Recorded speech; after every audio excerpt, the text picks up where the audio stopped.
eng yomon ko'radigan ishlarimdan bittasi sokovijmalkani yuvish. Mana oshxonamni hozir уборка qilishim kerak. Hamma narsa bizda ham idealniy bo'lmaydi, har doimgidek.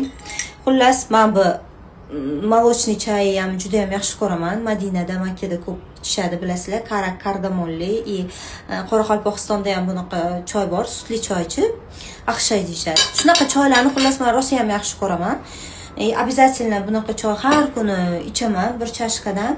Nima demoqchi edim?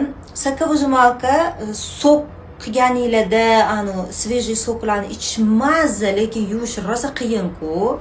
Mana aytibdilar kecha xo'jayinim, bittada ko'p qilganday, keyin yuvib qo'yasan, bo'ldi, xolodilnikka qo'yib qo'yibdilar. Shu yomon bo'lib qolmaydimi? Misol, hozir men apelsin, olma qilib qo'ysam, bir 4 ta 5 ta baklashka qilib qo'ysam, icha olamanmi? Ertaga ham sok yomon bo'lib qoladimi? Bilsanglar yozib yuboringlar, buni ham bilmayman, realni.